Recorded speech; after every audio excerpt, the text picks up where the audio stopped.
Priya ma'am? Priya ma'am?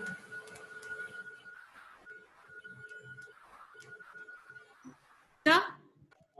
Just 1 minute, I'll switch off the fan. If there is any kind of murmur, Yes, murmur is there. Some sound is there. I'll just I'll switch off the fan.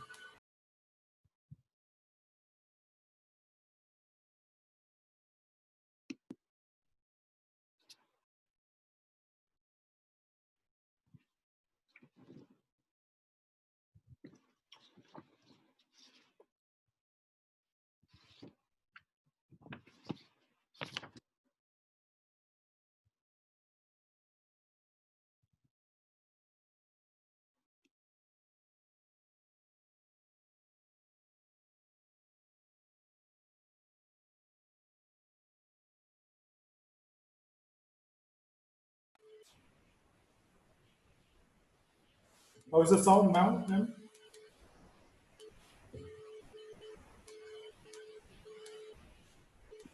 This is better, sir. Oh, okay. Yes.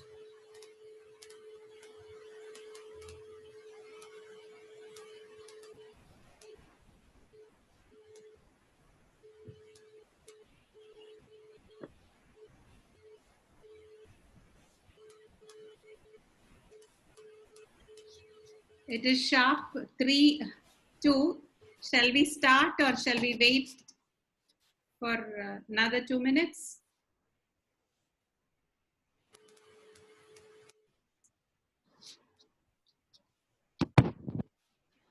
Can you hear? I think they are all muted. Can you hear, sir? Can I start? Yes, I can hear you. Shall we start?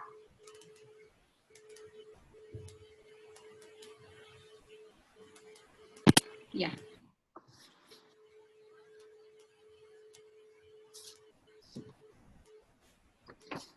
So good afternoon, one and all. Welcome back to the third session of the second day. Hope you all had your lunch and had a short nap. And we have Dr. Gopakumar AV as a resource person for today's session on content development, skills with social media. Dr. Gopakumar AV has more than 14 years of teaching experience spanning Christu Jayanti College, Manipal University and Sikkim Manipal University. He started his media career with New Media and entered into magazine journalism as a correspondent and later as a magazine editor of an international health magazine, Internatural Health. He was also the content editor of Indrium, a web solution company based in Kerala. He got his doctoral degree in mass communication and journalism from the University of Mangalore and published numerous research articles in national and international journals about films, new media, and advertising. His areas of specialization are in semiological studies and reporting and film studies. Dr. Gopakumar AV, Dean of Humanities, Christu Jayanti College, is one such person who is a great learner, a man of integrity, and a vibrant source of support to all those who have interacted with him. He is a mentor to many and a man of simplicity. He is an extravagant and charismatic leader, and we extend a warm welcome to you, sir. Over to you for the session. Thank you, ma'am, for the nice words. Good afternoon, all. Respected school principals, administrators, headmistresses, headmasters. Good afternoon again. I'll be sharing my screen to you.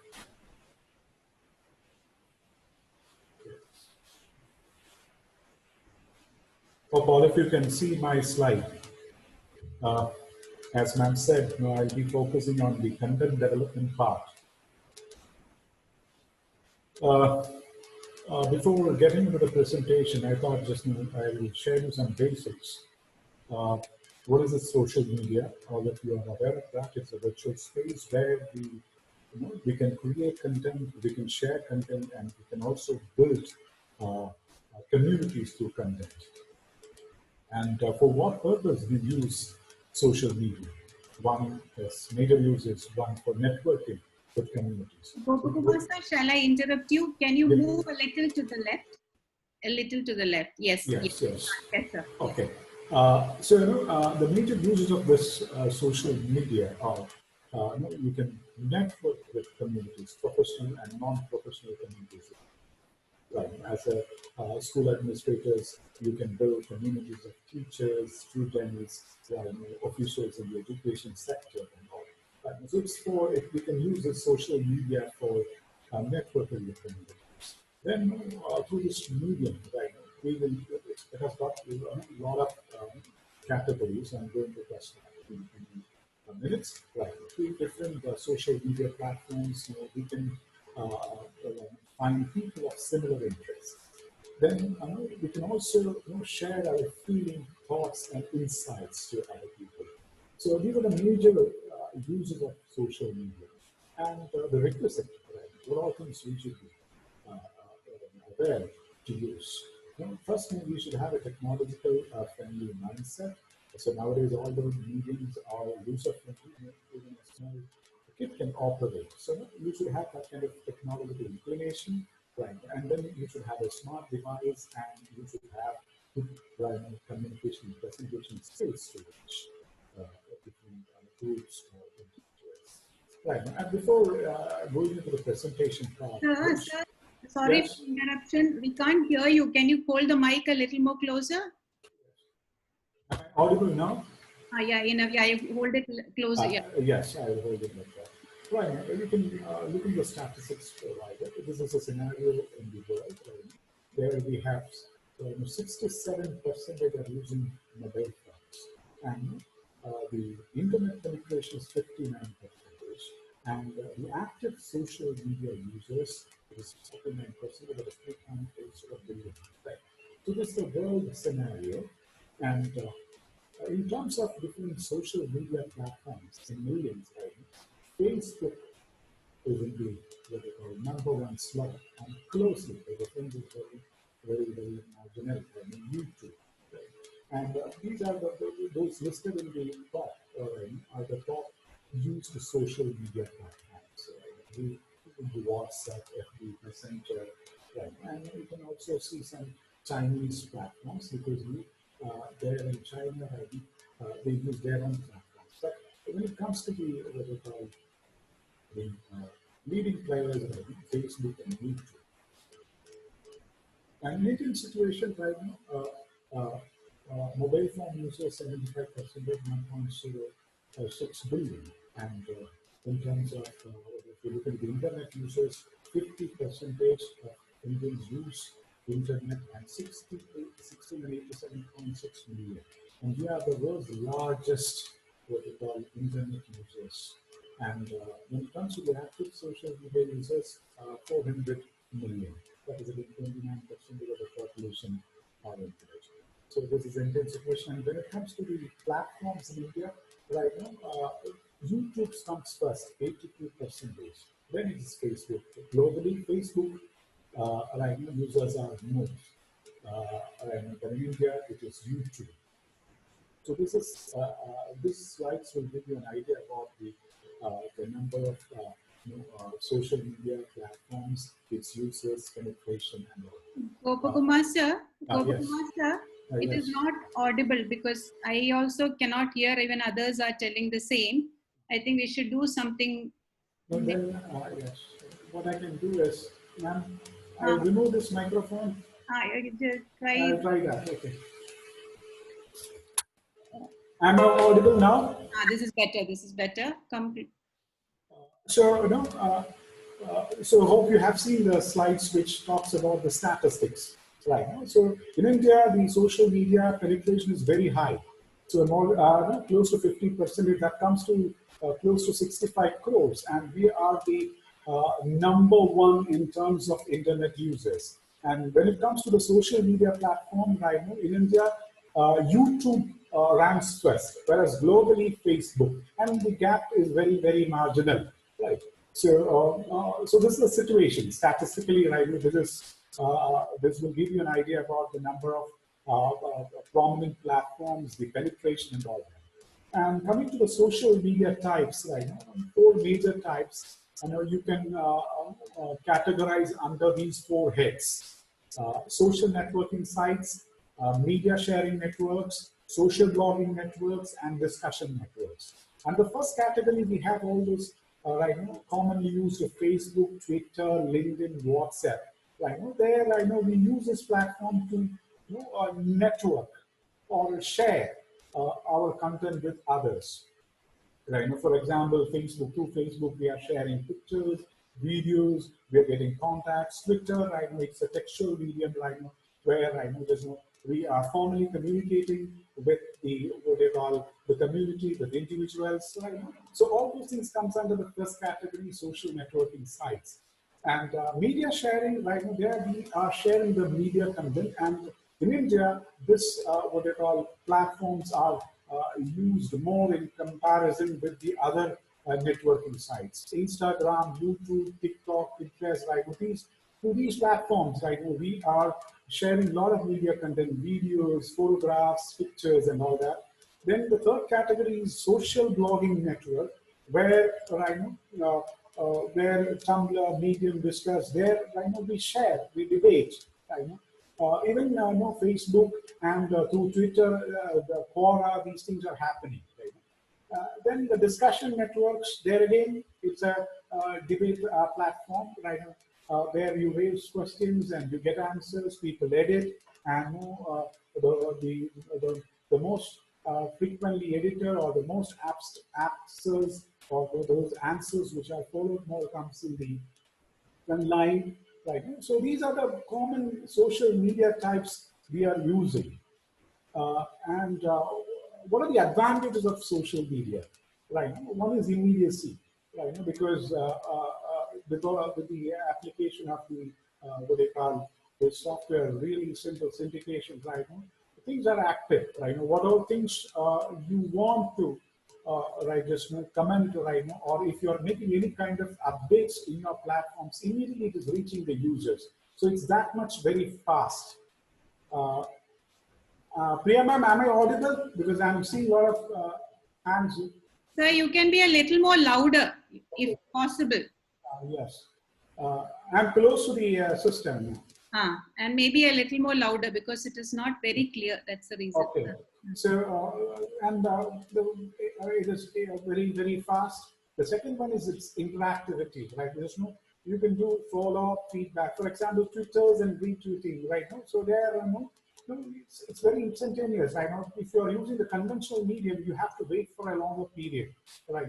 Because there you get only delayed feedback. But in the case of social media platforms, things are very interactive, right? Even in journalism, we use collaborative journalism. Partially you're making the story, and partially you are making out of the responses you are getting through feedback. So these social media platforms are highly interactive. And the third thing that is the most important feature of social media, the multimedia component, right? Where you are not just getting a textual content, you are getting contents in different formats. There you are getting text, you are getting image, audio, video, information graphics. And one thing we have to keep in mind, right? nowadays, we have more visual learners, and these kind of platforms are taking content to a lot. People, right? Just who want it in different formats. Not some people we don't have nowadays. Know what we are getting right now. The news are in shorter versions. Only a small percentage right now are reading lengthy news stories. The same thing right now when you are posting something textually right now, of course, there are takers for it, but when you compare with the other users, right, the people who are watching things in visual format are more. So, so this media platform enables us to present materials in different components, right? Visual components, audio components, graphical components. That is the major advantage with social media. I've also listed a few things in my slide. That is studies conducted by Poynter Institute. It's a prominent communication research agency in the country. So what they are saying is, right now, the first three words in the headlines attracts more users to your content. So now you have to be very careful about headline writing. So just like how we create content for advertisements, when we use the word free, extra, discount, offer, right, it will be more appealing. The same thing in social media. When you create a Facebook headline or a WhatsApp headline or a blog, right, you have to bring in this kind of magical words, and these words are going to attract people to your inner body. Then in social media, we are using a non-linear approach. Non-linear approach means, right, when we write a text for conventional media, right, we follow an inverted pyramid. That means, right, the person should go through all the paragraph to get what is written or what you are trying to communicate. But here, right now, just now, you are shelling. That's a technical word they use. Shelling means that you are categorizing, or you are simplifying your content into compartments, and there you don't have to read the entire text, right?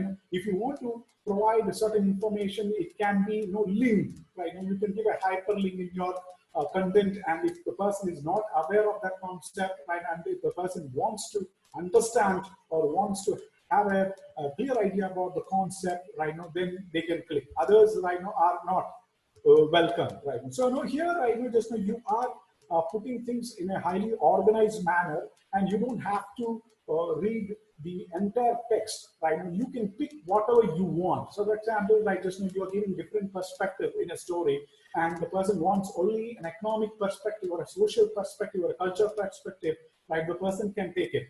And for example, like a story is all about, or maybe about you are communicating something about your novel examination scheme, and people are aware of certain terminologies connected with that, then no, you don't have to present that thing in your story. So you can give a link there, and for those who are not aware of that thing, they can click and they can get into that. So no, here it is highly organized and it is presented in a non-linear manner. That means from every sect you can, you will be able to get the details. Then to make it more attractive, right, in this Facebook blogs, you might have seen, right, people use a lot of highlight boxes. The fact statistics will be there in one box. Then interesting quotes will be, separated. It will be highlighted, right? They bring in a lot of photographs, right? Photo story. That in Facebook there is an option, photo story, right? Photographs. Then, information graphics. In a graphic, right? Just information graphic, you can present more details.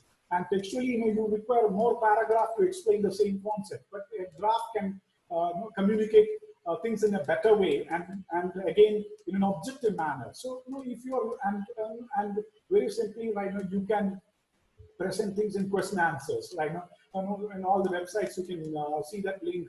Right now, frequently asked questions. Right. So the things are very easy. If you have similar kind of questions, right, and you look into it, whether the question before taking the help, right, or before making what they call a query, right, just you look into it whether my type of problems are addressed earlier or not. So if you are presenting things in this kind of formats, right? The researchers say, especially the researchers of Poynter Institutes, right? They say that these things attract more users to your content. So when you prepare a social media content, right, just keep these things in mind, right?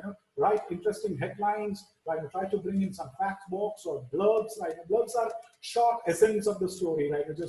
Right, in magazines normally have will have lengthy features, right? So they will put everything in a nutshell in one or two paragraphs, and they will be giving a different color to that. The same thing you can bring in blogs, but no, these things won't be possible in WhatsApp and all that. But in Facebook and blogs, right, you have more space. So there you can bring in these kind of components. Even in website, your own official website, you can bring in these components, and that will attract more crowd. Then the media expert says, right now, the usage of hashtags, right now, Arnab Goswami is very popular in using hashtags, right now. So if you're using hashtags in your, what you call, content, right now, that is putting hash mark to the left side of your text, right now, and then retrieving and organization is easier. For example, if you're putting a hashtag and say, right now, innovative, right now, educational system, or innovational innovative examination system, or what is the choice-based credit system, all the stories related, right, to that will be, even your content, if you have written something with that hashtag, will be listed there. So you are getting more visibility through this kind of hashtags. And experts say, I know, up to 30 hashtags you can use in a blog or in a Twitter account, right? So this kind of what do you call, innovations, or this kind of approaches will give you more visibility to your content. Then how to prepare textual content, right? There again, these are just guidelines, right? This is a very creative field, right? And sometimes, right, you have to break these rules. But why I'm saying all these things here, right? Because first, before breaking the rules, you should have a clear understanding about the rules. It's a creative field, right? Before you write, right, you have to ask yourself, right, whether what I'm going to write is really important or not, right? If you're writing on trivial issues, right, nobody is going to look into your content, or nobody is going to follow you. So it should be newsworthy, and there should be a focus in your story, because here it's not like the conventional print media, right? Here you're putting only a few paragraphs. Maybe right now in a Twitter, right now 280 words. In a blog, right now you are a bit what do you call, free. You have that flexibility to bring in more paragraphs. There again, if it is stretching to 6-7 paragraphs, nobody is going to read that. So you have to keep that thing in mind, right? Now, what is going to be my focus? Whether this content will attract the users or not. Then the second question, after finalizing that, what you are going to write is newsworthy, it is important, it's significant, right? Then you have to think about your target audience, right? To whom I'm communicating to, right? Whether to students, faculty members, other principals, or school administrators. That kind of content you have to make it. Sometimes you have to make it informal, right? When you are communicating, right? And the event is very light, maybe something coming under school fest or sports day, right? You can be very informal, right? But when it comes to some policies connected with examination, or maybe about the latest pedagogy you have incorporated in your institution, right? You have to use a formal format, right? So depending on your target audience, you have to finalize your language format. Then there again, to which media space you are giving the story. And Twitter, I know it has to be textual, it has to be formal, right? There you won't be able to bring in other multimedia components. If it is through Facebook, right now you have to be informal. You have to bring in a lot of photographs. You can bring in small videos. YouTube, right now, YouTube format, right now, just there you can have videos of a longer duration. So what is a format? And in WhatsApp, right now, again, right now, what you can do is slide sharing, right? Maybe photographs, small text, small videos, right? So to what kind of community, what kind of platform you're using, all those things you have to look into.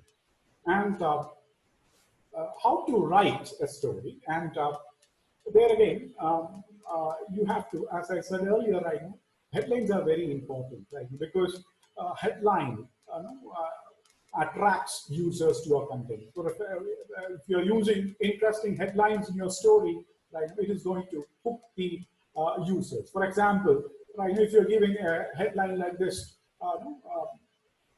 do you want your kid to read more books in library? Right? That captivates. Then you can talk about the facilities, right? To which you can increase their reading habits. Then you can talk about, right?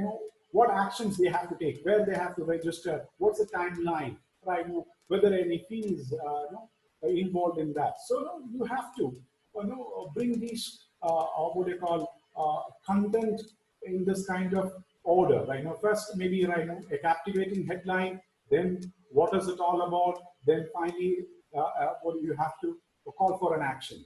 But if you have space, if you have time, flexibility to write lengthy stories, then you can think about this structure, right? Where we have a headline, then the opening line, and that is going to decide whether your story is going to be read or not. So there you bring in all the 5 W's and H, right? Who, what, where, why, what, and how, right? Just all those things you are bringing, and you are elaborating what is it all about, and that will decide whether the user will read the remaining paragraphs or not. So just like the headline, right? Even leads or the opening lines are very important in textual stories. Then after that, you are going to give support your lead, right? With facts, codes, statements, anecdotes, and all that, right? And you are making it very lively. And through these means, right?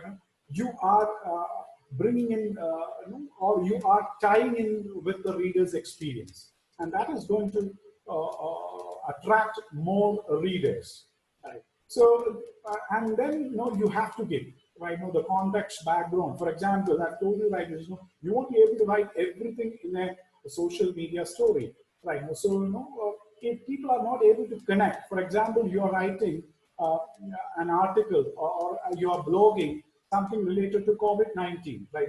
So there, again, you won't be able to right now bring in everything. So just you are giving a contextual or background significance, so that it gives some cues to your readers, or to have an idea about what you are trying to communicate.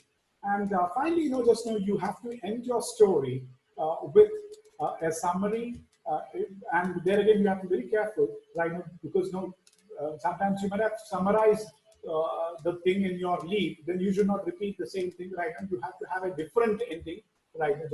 But you have to recap in a different. You should not use the same sentences and all that. But you can give the same concept, right? What you're trying, just to reinforce what you were trying to communicate through these paragraphs.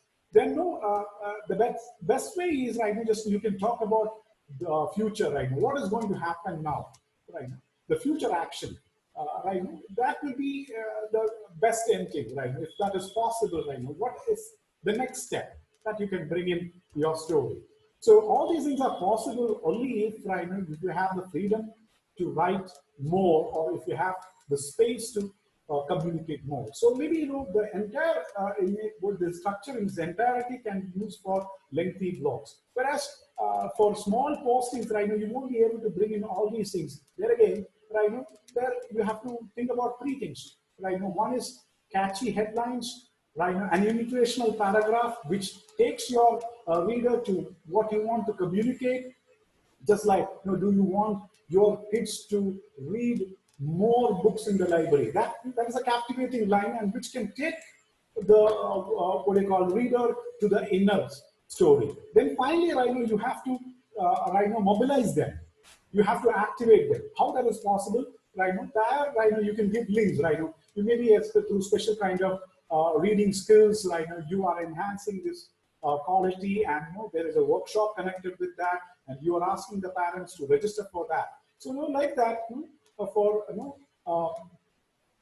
For a smaller post or a shorter post, you have to look into these aspects. And if you have the liberty to write more, then you can use this structure: headline, lead, support for the lead, context, background, and all that. And finally, you are ending the story by recapping the whole thing, or giving the future aspects of the story.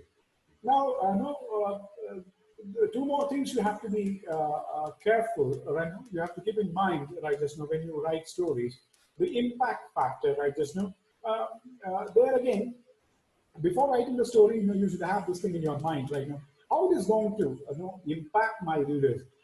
Will they be serious, or no? Will they be affected, right? With this kind of story? So, if you're getting an answer, there no point in writing that story. If you have a feeling, right now, this is going to affect, there is going to be a sure impact, then you should. Then, if you're using any information from other sources, please attribute that thing in your story. For example, I have used the Pointer Institute and all that.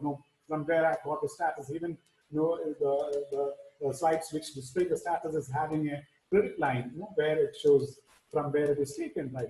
So if you're using someone's perspective, statistics, views, right? You have to be broad enough to mention that thing, or you have to attribute that thing in your text. Now, there again, just I'm giving you some clear guidelines, right? Guidelines for clear writing. This is from Robert Dunning. Some of you may be knowing, if there are English faculties there, right, they will be knowing that.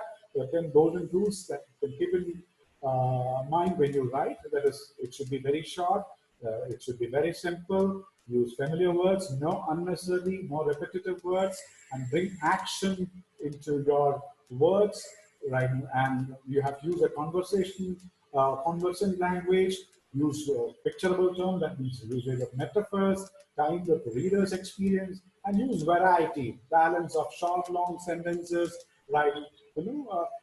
Normally, when you look into school essays, right, you can see, right, many students start their sentence with be, a, and all that. But when it comes to right, this kind of writing, even with conjunctions, you can write.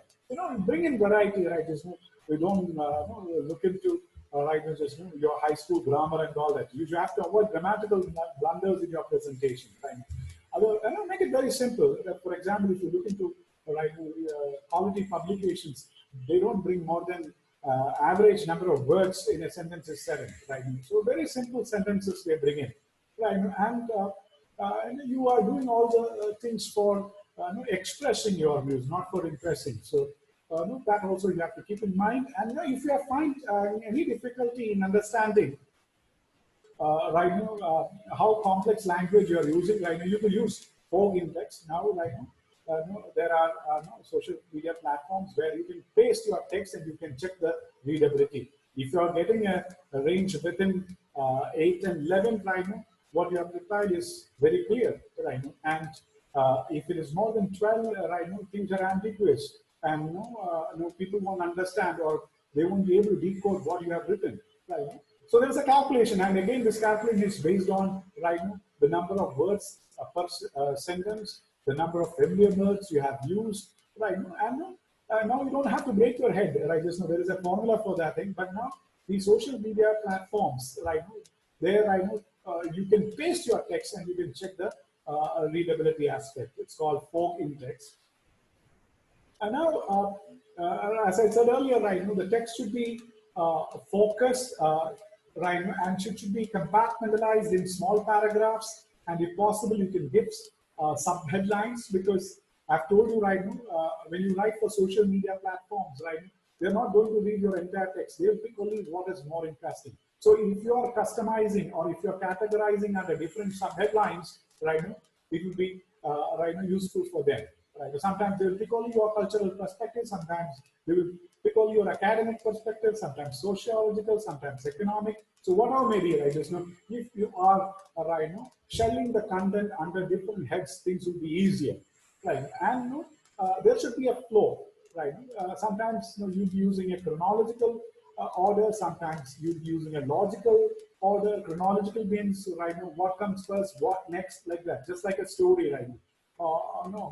How are things in the beginning and how it moves and how it is going to end, right? You can use a chronological format for your story, and or you can use a logical, right? Now, I'm going to explain this concept first, then I'm going to bring these sub components under that. Right? Now, any of these ordering will do, chronological or logical, and there should be a clear flow from the first paragraph to the last paragraph, right?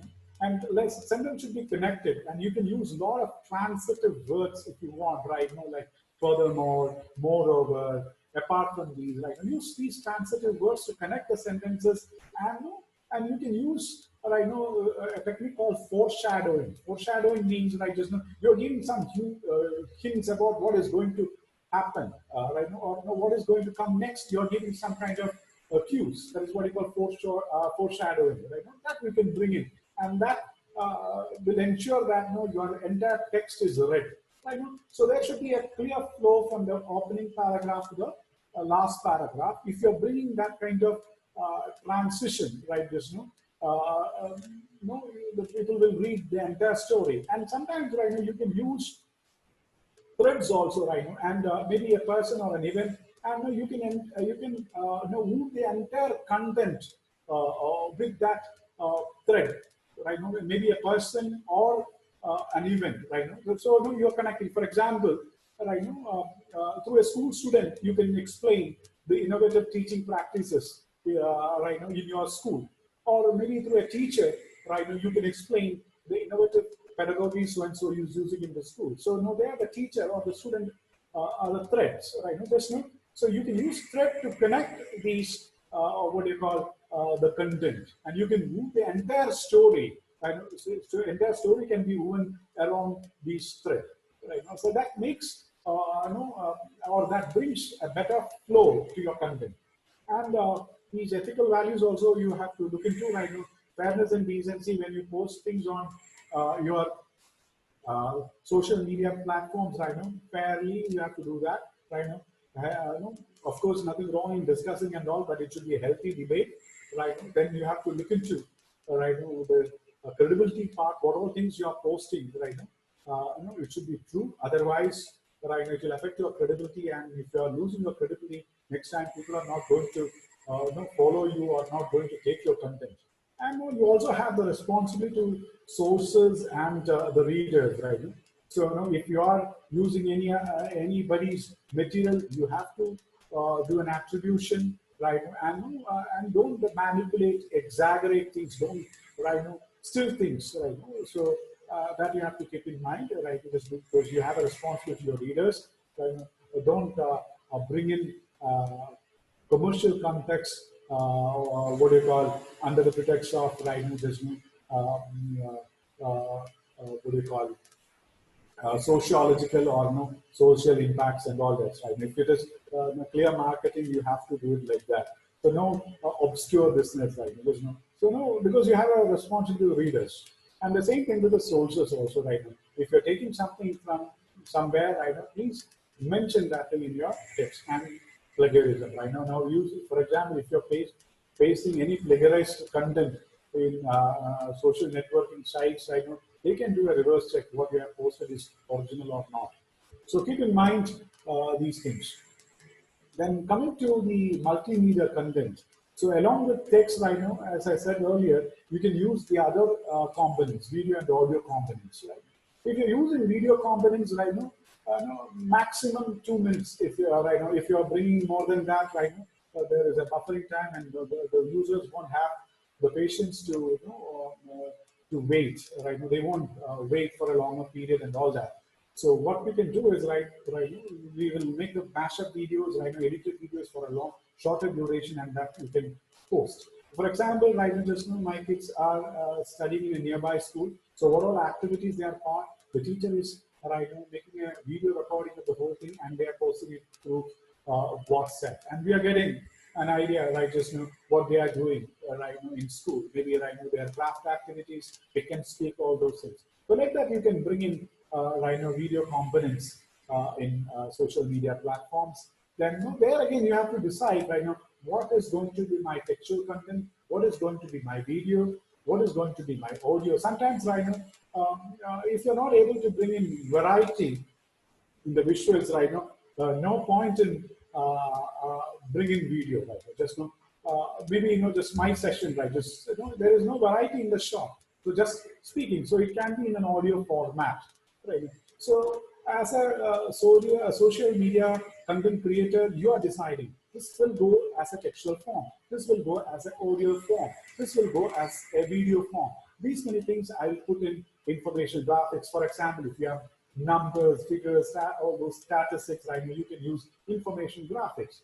And one thing you have to be very careful when you use multimedia components, you should not bring in any kind of repetition. It should be complementary. Right now, for example, if you've already covered that concept in text right now, no need to bring in that in the video component. If you've covered things in video component right now, you don't have to bring the same thing in the audio format.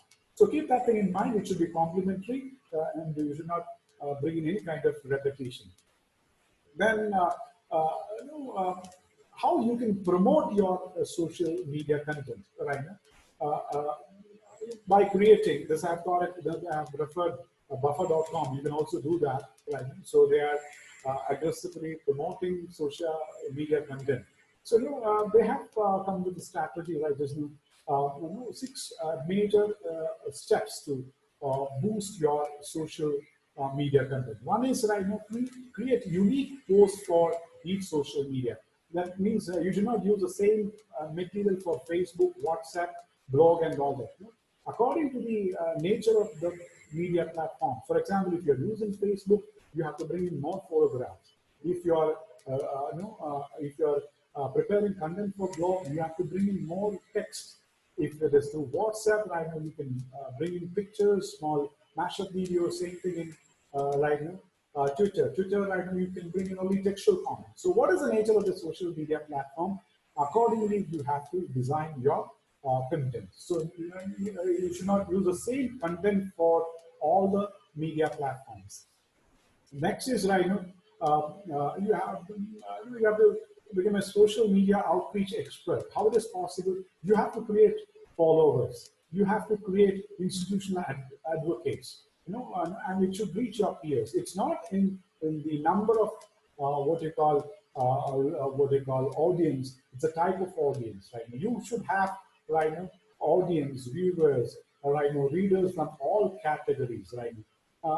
Students should be there, parents should be there, teachers should be there, officials in educational sector should be there. All your stakeholders should be there, and through these people you have to promote, right? So when you have different categories, when you have more type of audience, it is going to reach many. Then you have to also look into your posting timings and frequencies right now, because after posting something, I know if there is a delay in the next story, right now you won't get a good number of followers. So you have to follow a timetable for that. Frequently you have to do it. I know the timings also right now. Now you can in your school website you can bring in more content related to online learning, because it's a time for what they call such kind of what they call technological updations. So the optimum, what you have to look into the situation, the context, and the frequency always. Right? And you have to test different social media headlines. You have to bring in magical terms, interesting headlines. You can get different colors, blurbs, and all that. Through that, you can attract more people to your content. And call to action, that is, means not just providing the information, you're also enabling your users to react to it, right? Because you can, it is not just one way flow, right? They can also communicate to you, right now, what needs to be done. It's a collaborative, what they call effort, right? And even you can publicize what they have posted in your space, right? So that will give what called some kind of confidence to them, and they will be interacting with you in what they call at a higher frequency levels, right? So you have to make it very interactive, right? It should be multi-sided, and you have to give that kind of space to your users. And through all these things, finally, when you are building a social media community, and when you build a social media community, right? The activation is very easy, right? You can easily mobilize them, right? And you'll be getting followers, right? And people will understand what you are writing, and things are very because you are creating a target community to your institution. So that is the final goal, right? As through all these means, right? You are getting well-wishers, you are getting institutional advocates, and you are getting a lot of connecting links and all that. And as a result, you are bringing or building a virtual community, a brand community for your institution. Then I'll show you some platforms we use in our college. Right now, there is a media room where we are bringing all the media content. Where we have publications, how the news appear in different newspapers. Right now, then the live streaming happening in our college, the brochures of different programs, right, and information graphics, which gives the what they call details about our rankings in different educational surveys. Then this is a formal story in our website. Right now, it's all about our national media conference. Then this is an informal story. Actually, it's a part of our blog. Right now, there, it is a student perspective about the usage of canteen. Then, the small mashup videos about our different initiatives, different cultural programs, like about our gym, NCC, and all that. All these things are available on our website. Then, when major things are happening in our college, we do live streaming with the help of YouTube. Right? And every year we are having a Shakespearean play. Right? When that is enacted, right? We screen that into the stakeholders so they can have a feel of what is happening in the college. Then this is our official Facebook page, right, through which we are posting our pictures. Then this is another space, on Instagram, through which we are sharing our photographs. Then Quora also we are very active. I told you, right, is a discussion forum, right? So as institution heads, you also should take part in this kind of discussions. So you'll be listed there, right? And the Quora will ask you to comment on or answer on various questions, and as a result, you are listed there, and that will bring more visibility to your institute. Then you can do reviewing. You can ask your teachers, students to review about your institution, and that is again going to get more visibility.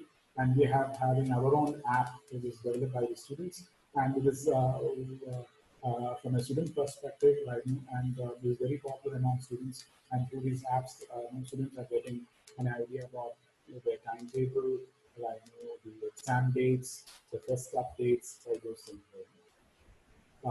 So. And a few more things with that. I'll take questions. Right?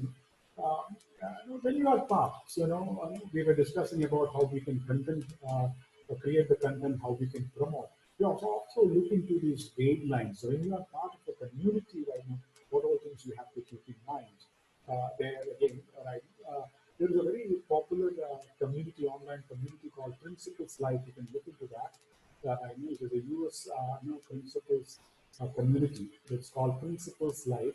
Where they have a clear cut guidelines to use this what do you call it, online communities.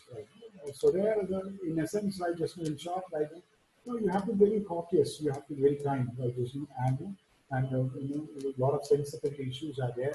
So we have to trust on the privacy part.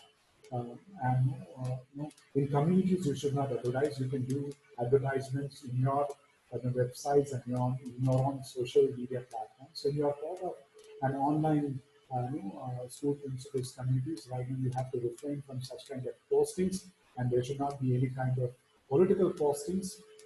And if you have any issues, right, if things are annoying, right, please communicate these things to your web administrator. And and I'll take a few questions and I'll come back to this.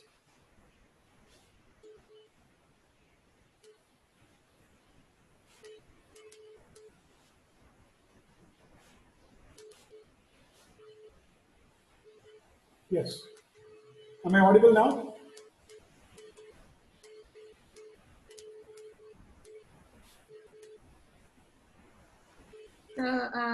Yeah, can you hear?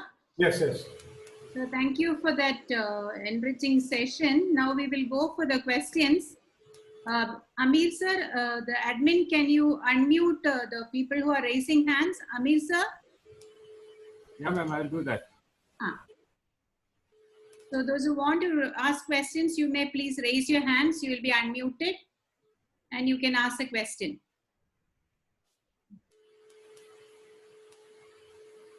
Shailaja Nidadavolu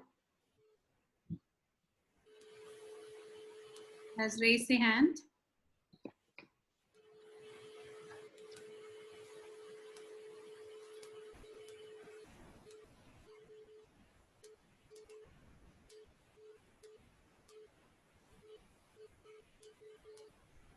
Have they been unmuted?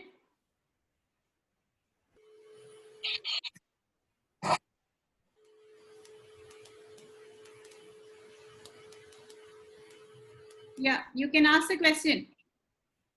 Hello. Yes. Hello, good afternoon, sir. Thank you for your very good session. Sir, in this social media or WhatsApp or whatever it is, now the inclination of the public and the assumption. Sir, you're not audible, sir. Hello. Please Yeah. hold the mic closer and speak. We are not audible, sir. Yeah. Yes, yes. Now you am audible. Yes, yes. Yeah. In this current scenario, the internet and now the television of the public and the Sir, can you post your question? I will take it from there. Can you post your question? just in one sentence I will complete, sir. There is assumption that it is fake is more than the reality. So our content, how we can have it in a confidential manner? Sir, sir, there is a reverse check option in Google, right? Now there you can check. So you can. What you have to do is you have to take the link of the content and you can paste there in the Google reverse search, right? And there are right now different what do you call organized. Even you can forward it to Press Information Bureau. They will check and give it to you. And plus, you can use these online platforms to check the credibility of your the content you have got, and you can check that.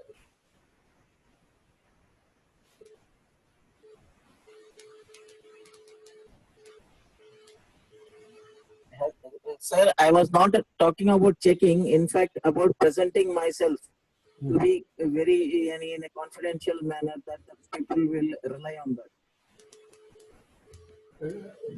So what was the question, right? You don't want to communicate everything to the public. You want to... No, I want to communicate, but the current scenario and the trend of the public is most of them, they consider it as fake.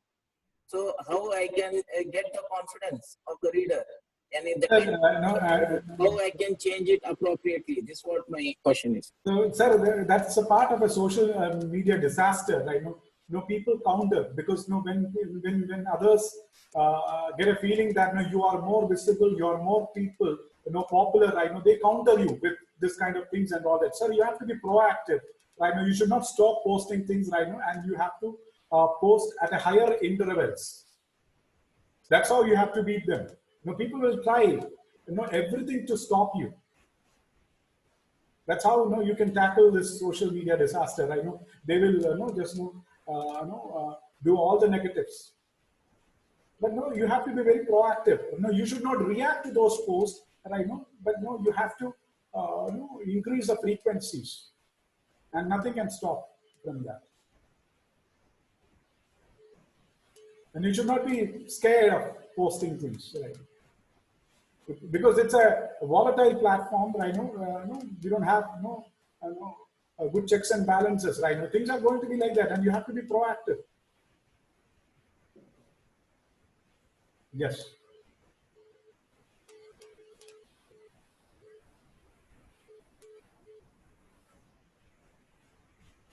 Ma'am?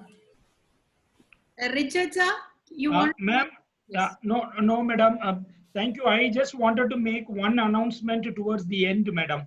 Okay. I'm just waiting for others to complete the clarification. Others can ask the questions, please. They can also put it in the chat box now, madam. Yes, yes. If any questions are there, please ask. You can raise your hands, you will be unmuted. Else you can put the questions in the chat box. We will take up the questions.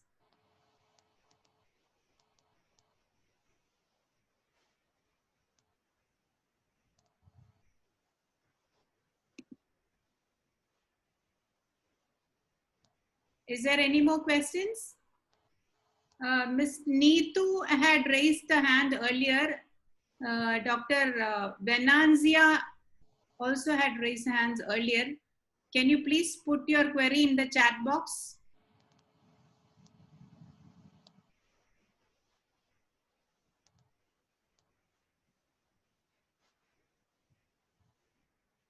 Anybody else?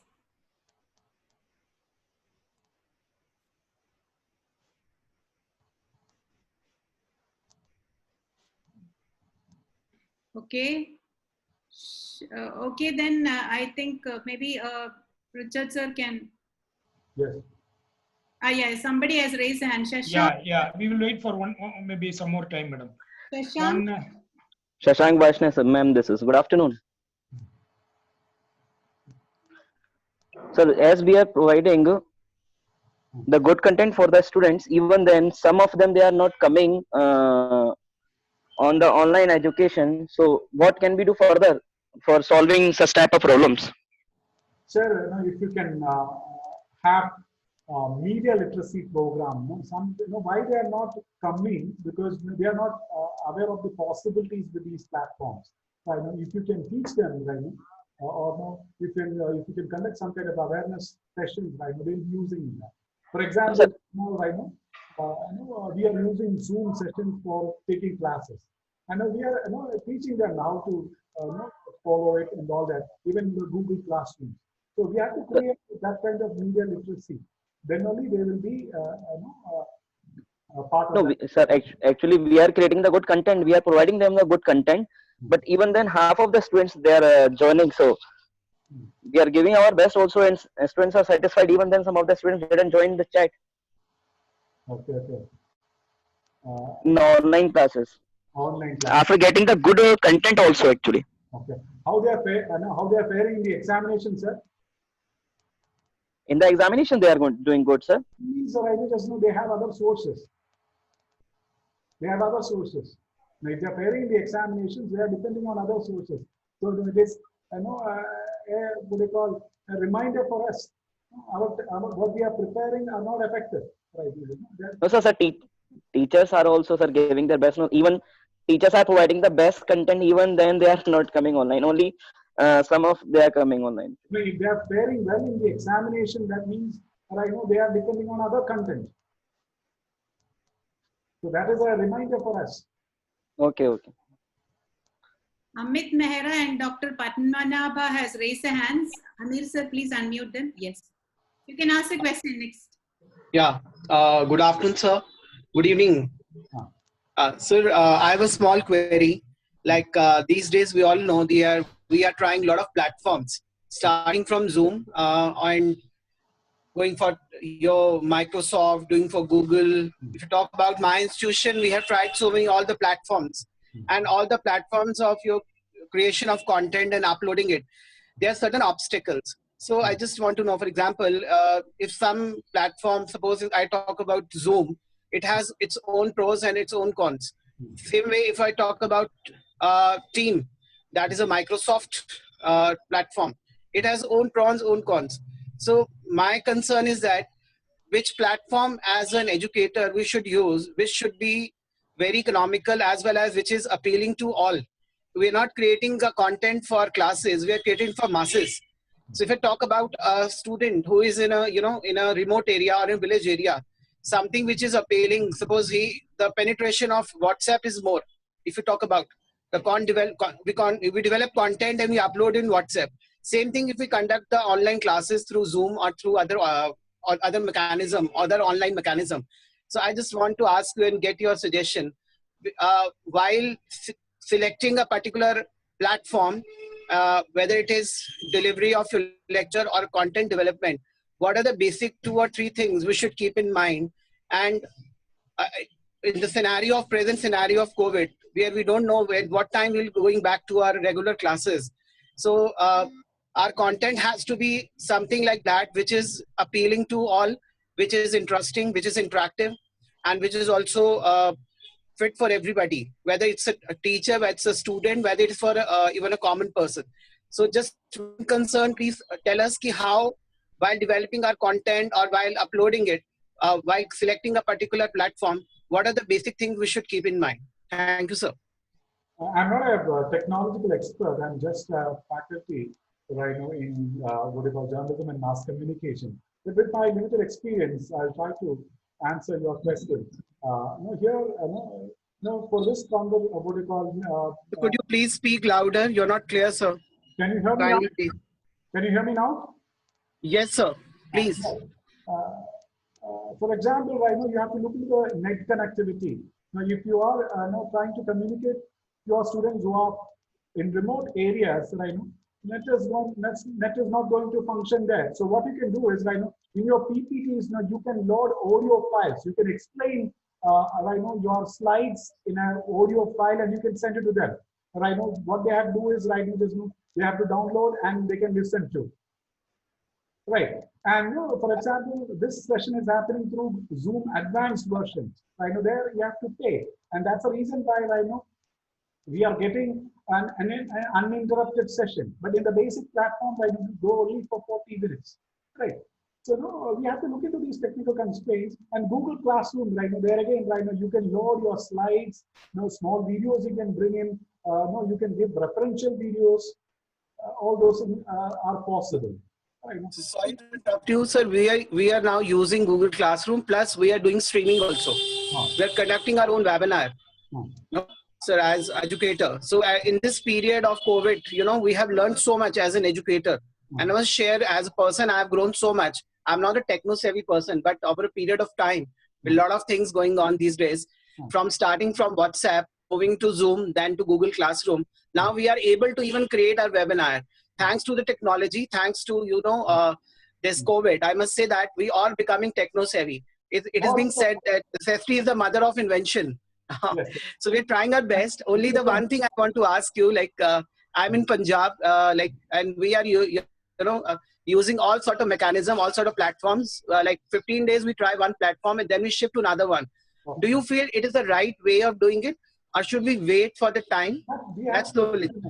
First, for example, morning, we had one faculty development program. So we thought of having that thing in the base model. Then, the response was very huge, right? We got around 400, participants. Then we changed the platform to an advanced one, right? So, we have to experiment all those things. And I told you earlier that, one of my friend, right? Who have students in remote areas. So this kind of online platforms are not working. So what he's doing is he's loading audio files with PPTs and sending it to these students. And once in a while, they have to go to an internet cafe. They are downloading it and they are studying, right? Or they are getting. So we have to experiment all these things. Next question. Anybody else? Any more questions? Dr. Padmanabha has finished. Hello. Yes. Yeah, good evening. My name is Dr. Padmanabh. Sir, thank you very much for highlighting us on the various aspects of social media. I have a query. I'm a principal of a school and we have children of age group from 3 years up to around 15 years. And there are so many social medias, and is there any such categorization or classification telling that these are the social medias which are very comfortable for these age groups? Is there anything like that? Can you throw light on that? If it is for the lower group, maybe you can use WhatsApp. Even my kids are studying in lower primary school, right? There, the faculties use WhatsApp. Okay. They are tracking or capturing Okay, their fine. stress, past activities, pick and speak, all those things, And when Okay. parents get all these things through a video format, right? The feeling is different. And even Okay. when they get their video clippings through these platforms, it boosts them, it motivates them. Fine, At fine. lower level, you can use WhatsApp. You don't have to bring your content to Quora and all that. Okay. As such, is there anything which is said to be something safe? Yes, I do understand that every social media has got its own pros and cons. Is there anything which you have found out that this will be safer for this age group of children? Maybe school students can use this very comfortably. College students can use this. Teachers can use this. Is there anything like that which you have found out where there's no hacking and all those things? Then you have to depend on the established platforms, right? For example, Google Classroom and all, it's comparatively safe. The other things, right now, it can be hacked. There is no foolproof social media platforms. Sir, there are two questions. There are two questions. One from Ruchika. Thank you, sir. By posting on social media everything, how can we preserve our uniqueness? No, you should not publicize your content to many. Your content, if you want to maintain your uniqueness, it should happen through your platforms only. For example, in our college, right? We use our platforms. And for example, you get everything in our portal, right? We don't only few things goes outside our portal. If you have some unique teaching practices, right now, if you're using any unique learning methodologies, right now, use that thing in your platform. Then it won't reach others. It will be within your community. It will be confined to your community. So that's the best way to protect your unique resources. Okay, thank you, sir. From Shabina Hussain, can you suggest any app which will help teachers prepare the lesson online? Google Classroom or any such learning what they call softwares. Google Classroom will be the best. I'm not technically a specialized person, but based on my experience, I'm saying Google Classroom will be better. It's safe. How to train our children for using social media? That's what I just use to conduct proper awareness campaigns in your schools, and there the students should be trained to use these platforms, right? Then only they will be using it. But I think the digital and natives, right? They know to use these what they call platforms, and you don't have to train them too much. Right? You have to just show them the possibilities with these platforms. Still, because you don't have to teach kid to how to use a WhatsApp, Facebook, and all. They pick it up. Right? For example, these complicated learning what they call platforms. Right? There, you have to show them the possibilities. What all things can be, for what all purpose it can be used, and all that. Right? So there you have to give specific trainings, like what learning management solution you're using, and then you should train your students in that. For example, Google Classroom if you're using, you have to explain to them the advantages, the possibilities that it has got, how it can be used for training all those things. You should have regular training sessions. That's the only way. Okay, now one more question from Ashok sir. Ashok sir, can you be muted? Amir sir, can you just unmute Ashok sir? He wants to ask something. Ashok sir. Are you able to hear me, sir? Yes, sir. Yes, this is regarding the usage of the online, when we are preparing our students for the online classes. Everything is fine. The timetable, schedules, everything we are drawing and giving them online classes for every level of students. And it is going on right from the month of March for certain levels, 10th and 12th, and then for other levels from April, and then from May for all the other levels. So what I wanted to know is about the health hazard earlier we were all informed that we should not be sticking on to the computer screen or the online mode for more than an hour or so. And if we are continuously watching and going with all these classes, what will happen to the health aspect of the children in the long run? Will it have an effect on the nervous system? Should we not look into this point, because it is a very important aspect? Like learning continuity, academic continuity is one aspect which you are looking at. But whereas the problem of the health, further deterioration of their physical health or the mental health is another problem which we'll be having. Kindly let me know, sir, how to handle this sort of situation. Sir, I'm not a medical practitioner, but still, nothing can substitute classroom teaching, sir. That's right. All these things are supportive, complementary components learning. And I've got a feeling, maybe, because I'm a digital immigrant, right? Because, I get things when I'm getting it from that person physically. Right? So that's like, classroom teaching, right? There, it's not just exchange of words, some kind of, vibes are there. Right? Social relationship is built. Social relation, the vibes, all those things. It's some kind of intimacy there in that. And absolutely. We cannot just substitute that thing with these forms. And of course, these platforms will enable them to explore new avenues, try new techniques, acquire new presentation, communication skills, and all that. That is my perspective. Thank you, sir. Thank you so much. Sir, I think the time is already 4:10. We have 2 more questions put up on the chat box. We'll just quickly take that and wind up. The online teaching may become the order of the day after the COVID period. Hence, how do we prepare the mindset of the parents for the challenges that can come through it? I think we have similar questions. And this is a different question. Next one is from Pradeep Kumar. The first one was from Jomon Joy. Second, Pradeep Kumar's question is, how can we share the link of video lessons that we prepared in online classes?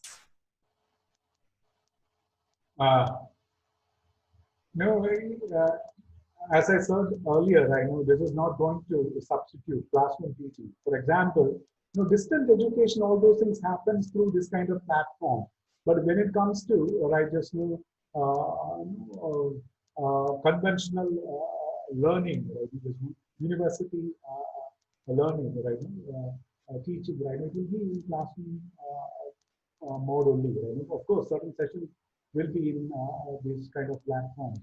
It is not going to replace, but mass learning will happen through this kind of format. That is my theory. All of a sudden things are not going to change, because you cannot simply replicate you're not simply replicating the content. When you are teaching, you are understanding your student, and with their time of reference, you are changing your learning strategy. You are speaking to what level, what my student wants. There is a what they call kind of social relation is there in that. And accordingly, you bring in your strategies. Maybe for a slow learner, you have a different strategy. For a fast learner, you have a different strategy. And what they actually want. Sometimes they just think beyond the syllabus, and they'll be interested in gaining more things. And you adjust, or you acclimatize to the situation, and you develop your own strategies to deal with this kind of problem. That will happen only in a dynamic environment like classroom teaching. The other thing, you are just doing mass line, what you call the training, where you just explaining certain concepts, explaining certain technical know-hows and all that. That kind of education will happen, but the real education, I think, will happen in the classroom format. The second question, what was it? How do we share the link of video lessons that we prepared in online classes? Now, better Zoom, you will get an audio file, and the same link you can post in Google Classroom, or you can just upload in YouTube. There again, what you call it is publicized. So if you are preparing some unique teaching content no point in putting in YouTube and all that. So if your institution has got learning management solutions like this, you can put in there, or else in your Google Classroom you can have you can bring in this kind of links. So if you have your own platform, it won't be leaked out. It will be confined to your students. But if you are using YouTube and all that, this one, all can access this. If you don't mind others accessing your content, you can post it there. Okay, thank you, sir. And one more announcement is that if any of the delegates are interested to be a panel member for the discussion on strategies to manage the impact of COVID-19 in educational system on 14th, 2 p.m., please call up or WhatsApp your details to Mary Jacob 9844754568. 9844754568. Okay. So I think we will wind up with this session. So thank you so much, Dr. Gopakumar sir, for your enriching session on content development, skills through social media methods, guidelines. You had given very clear guidelines for clear writing, how to make a good text to be, how to organize a good text, and how to prepare multimedia content, how to successfully promote content across social media, and you have clearly answered all the queries in the session. Thank you so much for your valuable time being with us today. And few announcements are also there. Tomorrow we have sessions, 2 sessions are there, 9:30 to 10:30 and 3 to 4 sessions were already told to you. We have an additional session tomorrow, which is a special session, which will be from 12 to 1. And this is by Dr. Senthil Kumaran, Chief Confluencer, the Learners Confluence, empowering teachers for sustaining quality across seasons, the role of school leadership teams. So this is a special lecture which is arranged additionally to the ones which had been stated earlier, which is there at 12 to 1. So please log in. The Zoom ID and password will be shared with you for that. Now over to Richard sir. He had to make some announcements. Richard sir.